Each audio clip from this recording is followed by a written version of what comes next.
नमस्ते भारत, आप देख रहे हैं WH न्यूज़। मैं हूँ विजय खौसे। महानगर पालिका का चुनाव 15 जनवरी को है और आज से ही जो है प्रचार बड़े पैमाने पे शुरू है। मैं इस वक्त प्रभाग 12 में हूँ और प्रभाग 12 के गिट्टी खदान एरिया में हूँ और आप देख सकते तमाम जो भारतीय जनता पार्टी के जो नगर चौक पद के चुनाव के लिए खड़े हैं, घर घर जाकर वोट मांग रहे हैं। तो निश्चित रूप से अभी हम उनसे ही जानेंगे। मेरे साथ में दर्शिनी ताई धवड़े में। दर्शिनी ताई के बारे में ये बताऊंगा कि दर्शिनी ताई पिछले टर्म में जो है कांग्रेस की उम्मीदवार थी, नगर सेवक थी, लेकिन आज जो है भारतीय जनता पार्टी से वोट मांगते नजर आ रही है। दर्शिनी ताई, आपका WH न्यूज़ में स्वागत है। काँग्रेस क्यों छोडी है, पहिले बार बताइए। कसं आहे की लोकांना शेवटी विकासाचे कामं हवी आहे. तर विकासाच्या कामाकरिता मी काँग्रेस सोडली. मला मागच्या टर्म मध्ये फंडचा अपुरेपणा भेटत होता, त्यामुळे मी हे डिसिजन घेतलं. सत्ता में रहोगी तो विकास होगा ऐसा आपको लगता नाही, है? बघा कसं आहे की काम करण्यासाठी सत्तेत राहणं गरजेचं नाही आहे. काम तुम्ही तसंही करू शकता, पण शेवटी काय आहे की आपण दिवसभर मला जे फोन कॉल येतात सफाईसाठी म्हणा, पाण्यासाठी टँकर पाठवायचे असतील, काही पण साफसफाई वगैरे कुठलेही विषय असो, मी सातत्याने ते कामं केलेली आहे. पण कुठली वास्तू जर तयार झाली, रस्ता झाला, काही समाज भवन झालं, तर लोक ते लक्षात ठेवतात. अशा कामासाठी कुठे ना कुठे मला फंडची अडचण होत होती, त्यासाठी मी हे डिसिजन. नगर चौक थी कांग्रेस के, इसमें तो आपको फंड मिला ही नहीं बिल्कुल? मला जर जे फंड मिळालं ते मी पूर्ण माझ्या मेहनतीने आणलं. मग तो फंड मी झोन ऑफिसमधनं आणलं या मेन सिव्हिल ऑफिसमधनं आणलं या माझ्या नगरसेवकच्या टर्म मध्ये असताना मी महापौर साहेबांकडनं, उपमहापौर साहेबांकडनं आम्हाला जो वार्ड फंड भेटायचा त्याच्यातनं मी जेवढे जे कामं झालेले ते मी माझ्या वैयक्तिक फंडातनं केलेले काम. अभी क्या है समस्या, मूलभूत समस्या क्या है या अपने प्रभाग की जो आप छोड़ेंगी? क्योंकि हम देखते हैं कि शिक्षा जो है महानगर पालिका के जो स्कूलें हैं बंद हुई है, ऐसे में शिक्षा की स्थिति क्या है कि गरीब बच्चों को भी अच्छी शिक्षा मिले? कसं आहे, तुम्हाला माहिती आहे सुरेंद्रगडची शाळा जी आहे ती पहिले फारच परिस्थिती त्याची फार बिकट होती आणि त्याच्यानंतर ती बिल्डिंग जरी तयार झाली तरी पण तिथे स्टुडंट्स आहे नाही. तर चांगली शिक्षण सुविधा आम्ही तिथे उपलब्ध करू. जेवढे गोरगरीब मुलं आहेत त्यांच्या तिथे ॲडमिशन झाल्या पाहिजे आणि त्यांना चांगलं शिक्षण भेटलं पाहिजे, हा आमचं ध्येय राहिलं आहे. निश्चित रूप से जो स्लम बस्ती के बच्चों को अच्छी शिक्षा मिलने के लिए स्कूल भी जरूरी है और मैं WH न्यूज़ से तमाम नगर सेवक चुनकर आएंगे तो मैं ये भी कहूँगा कि उनकी पहले प्राथमिकता स्कूल को देना चाहिए। युवा नगर सेवक है विक्रम भाई और पहले भी टर्म में बहुत काफ़ी अच्छा उन्होंने काम किया है और जनसंपर्क में ज़्यादातर रहे, हमने भी देखा है। दूसरी बार पार्टी ने आपके ऊपर में भरोसा रखा है, इस बार की स्थिति क्या रहेंगी? इस बार की स्थिति ऐसी है कि ये 1-2 दिन का काम नहीं है, सालों का संघर्ष रहा हुआ है। तो परिसर में मेरा आना जाना कुछ नया नहीं है। जहाँ भी जा रहा हूँ वहाँ लोग बोलते कि अरे बेटा विक्रम तू है तो कोई टेंशन नहीं है। ये मेरे लिए बहुत बड़ी बात है। आपने भी क्या सोचा है प्रभाग के बारे में कि भविष्य में हमारा प्रभाग ऐसा बिल्कुल सुजलाम सुफलाम बने, सुंदर बने, स्वच्छ रहे?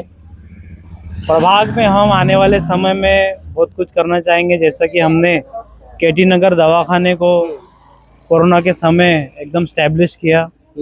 उसी के साथ में जो धाबा चौक में जो चुंगी नाका बंद पड़ा था, ये दयाशंकर तिवारी जी को मैंने जब ये प्रस्ताव दिया कि ये बंद चुंगी नाके को दवाखाना बनाना चाहिए, तो वहाँ पे दवाखाना शुरू हुआ। वहाँ अभी लैब से लेके दवाई सभी सुविधा लोगों को मात्र 10 रुपये में मिलती है। KT नगर में भी मिलती है। उसी प्रकार से हमने वैभव नगर में भी उसको चालू किया है। एक दवाखाना KGN सोसाइटी में चालू किया है। आरोग्य से लेके लोगों का स्वास्थ्य अच्छा रहे, परिसर सुंदर रहे, इसके लिए अच्छे रास्ते बनाना, अच्छा पानी मिले, उसके लिए पानी का प्रेशर और पानी की जो कमतरता है उसको दूर करना, अच्छे प्रकाश व्यवस्था रहे परिसर में, ये सब के लिए हम लोग, और अच्छे बुजुर्गों को गार्डन मिले, बच्चों को खेलने का साहित्य जो रहता है वो सब मिले, एक ग्रीनरी है ना, झाड़ जो लगाना चाहिए खुले जगहों पे, इसके लिए हम प्रयासरत रहेंगे। हमारे प्रभाग को सुंदर बनाने में, चौतरफा विकास करने में हम कोई कसर नहीं छोड़ेंगे, इसका मैं आपको शब्द देता हूँ। बिल्कुल, चौतरफा विकास करने में कोई कसर नहीं छोड़ेंगे, ऐसा कहना विक्रम गोगावलन जी का है। आप क्या कहेंगी प्रभाग में जो है स्मशान भूमि की स्थिति क्या है? क्योंकि हमने देखा है तो जिस तरीके से आपके प्रभाग में स्मशान भूमि एकदम चकाचक रहना चाहिए, ऐसी नहीं है। आप चुनाव में खड़ी हो, आप चुन के आने के बाद में आपकी प्राथमिकता क्या रहेंगी? नहीं, स्मशान घाट तो अच्छा है। आप बोल रहे हैं कि अच्छा नहीं है, पहले उसमें प्रॉब्लम था, नहीं बनाने दे रहे थे क्योंकि वहाँ पे जो फ्लैट स्कीम वगैरह। कितने स्मशान घाट है यहाँ पे? यहाँ पे मेरा एक शिवाजी चौक में है, वो पता है। प्रभाग में कितने उधर हैं? 3 है, ये अपने दाभा रोड के है ना, क्या मारुति सेवा पे जाता है, हाँ, और एक ग्रामीण का है। तो परिस्थिति तो अच्छी है, उससे काम हो रहे हैं वहाँ पे। वो जो दीवार से दिखते थे फ्लैट वाले, उनको तो उन्होंने नकारा था, तो वो कंपाउंड वाल ऊंची की, तो अभी तो कोई दिक्कत आई नहीं है। लेकिन धाबा में जो शमशान घाट है दावा में वहाँ जगह का डिस्प्यूट है।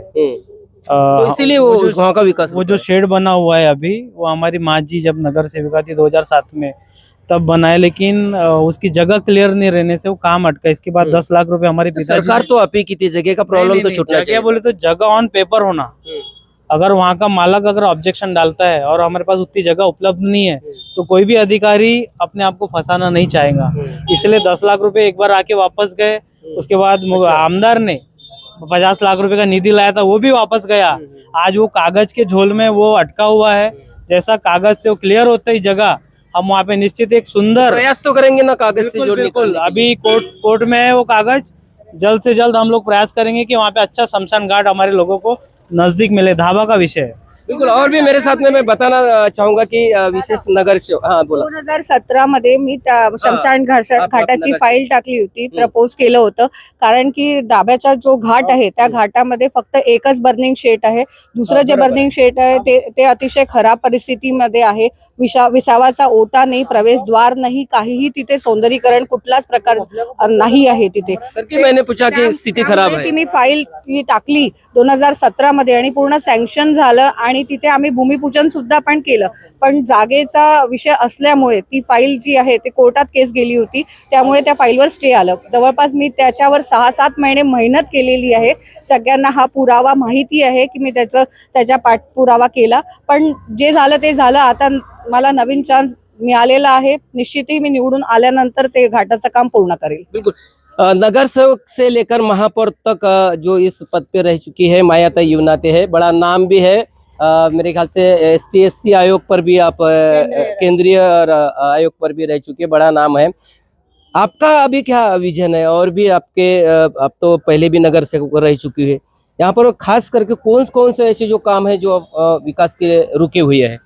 देखो, जैसा आपने अभी घाट का विषय बोला, वो तो तो ये जो फ्रेंड्स कॉलोनी का घाट है, जब मैं महापौर थी उस समय जो सेट डला हुआ था वहाँ पे, तो जगदीश जी गौलबंसी ने वहाँ पे सेट डाल के रखे हुए थे, मगर वहाँ जगह का इशू था। उस समय मैं महापौर थी तो नवघरे के यहाँ से, नवघरे वो जमीन मालक था, उससे मैं उनको TDR दिलाई महानगर पालिका से, और वो जगह महानगर पालिका को हैंडवर्क करवाई। उसके बाद में वहाँ वाल कंपाउंड का काम कुछ बनाए करे, कुछ जगदीश जी गौलबंसी ने कराए।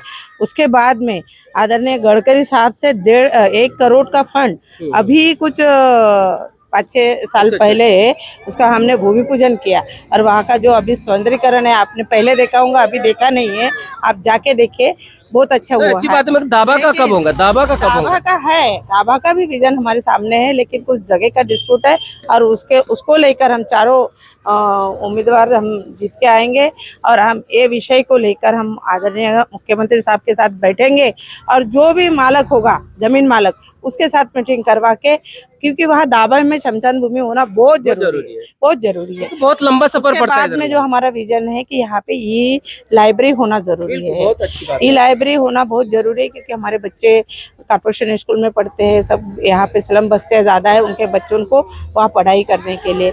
उसके बाद में यहाँ नज़दीक पानी की समस्या तो कम हो गई है, लेकिन थोड़ी बहुत है, मगर यहाँ सबसे ज़्यादा टैंकर आता है यहाँ अभी भी इधर में टैंकर आता है। हाँ, आता है, कई जगह पे आता है टैंकर, हम भेजते भी है, मगर यहाँ जो है कि सीवर लाइन का बहुत हम लोग घूम रहे हैं, तो सीवर लाइन का बहुत, जैसे सुरेंद्रगढ़ में बहुत ज्यादा सीवर लाइन का प्रॉब्लम वो बहुत जरूरी अभी है, सीवर ये- लाइन जरूरी है। ये एरिया में देखे। और प्रॉब्लम भी ऐसा है कि लोगों ने संडास बाथरूम भी उसके ऊपर से चले गया है, नहीं काम तो करना है, अतिक्रमण भी बड़ा है। वो भी मतलब सब देखना है। अभी हम जो सुरेंद्रगढ़ में कल घूम रहे थे, वहां पे जो नाला है वो पूरा भर गया है, और उसके कारण पूरा पानी ऊपर आता है लोगों के घरों में। पिछले बार पूरा कोणता वर्ष होता का पानी धसला होता, यानी हाँ 2023 में, तो सबके घरों घर में पानी। हमारे पालक मंत्री स्वयं सुरेंद्रगढ़ का दौरा करे थे, हमने कलेक्टर साहब को लाए थे, हमने कमिश्नर साहब को बुलाए थे, और पूरा सुरेंद्रगढ़ का वहाँ जिनके यहाँ पानी घुसा था उनके यहाँ सबको यहाँ पर कुछ पट्टे का भी इश्यू है पट्टे का ताई। इशू है, पट्टे वो के तो फॉर्म बहुत भरे हुए हैं। नहीं देखो, आपको मालूम है देवेंद्र जी जब आमदार थे तब से उनका विषय है कि सब स्लम में पट्टे मिलना चाहिए, और आप देख रहे हो कि नागपुर शहर में बहुत जगह उन्होंने तो ये पट्टे गिट्टी खदान एरिया में ये बिल्कुल मिलेगा, काम चालू है उसके ऊपर, उनका सर्वे हुआ है पट्टे का। आप सबको मालूम है कि जहाँ प्राइवेट बस्ते हैं उनको टीडीआर दे रहे मालक को, और उनको मालक को ये TDR विषय दे प्रमुखता के- से आपको उठाना पड़ेगा, बिल्कुल हम कर सीएम रहे हैं। साहब को बताना पड़ेगा, पालक मंत्री जी हमारी को मीटिंग बताना हो पड़ेगा। गई है, हमारी मीटिंग हो गई है, पूरे हम नगर सेवक सब, और हमने अपने एरिया का प्रस्ताव दिए, चाहे सुरेंद्रगढ़ रहे, गिट्टी उदान रहे, या पूरे जितने भी स्लम बस्ते हैं जगदीश नगर से लेकर सबका सर्वे हो गया है, सबके फाइल तैयार है, और पट्टे अभी वितरित भी होंगे, यानी पट्टे के ऊपर पूरा काम हो गया है, और पट्टे तो देना ही है, हमारी इस गवर्नमेंट देंगी। बिल्कुल बिल्कुल। निश्चित रूप से जो महत्वपूर्ण समस्या जो है यहाँ पे जो है पट्टे वाटप की भी समस्या है, और पट्टे वाटप भी हम करवाएंगे, सीएम साहब से बात करेंगे, पालक मंत्री से बात करेंगे। ऐसा आश्वासन जो है तमाम जो भारतीय जनता पार्टी के नगर सेवक पद के उम्मीदवार जो है ये यहाँ पर दिया है, और घर घर जाकर जो है वोट मांग रहे हैं। अभी 15 जनवरी को चुनाव है, और 15 जनवरी को आप वोटिंग बूथ पर जाइए, अवश्य जो है वोटिंग करिए। वोटिंग किसको करना है हम तो ये बताएंगे नहीं है, लेकिन आप मतों का अधिकार जो है भारतीय संविधान ने दिया है, डॉक्टर बाबा साहेब आम्बेडकर ने लिखे संविधान ने ये अमूल्य जो मत का अधिकार वो दिया है, निश्चित रूप से आप बजाइए। 16 तारीख को जो है इसका रिजल्ट आएगा, और आपके प्रभाग 12 का नगर सेवक कौन है वो 16 तारीख तय करेंगी। तब तक के लिए जब देखते रहे WH न्यूज, लाइक करें, सब्सक्राइब करें। धन्यवाद, नमस्कार।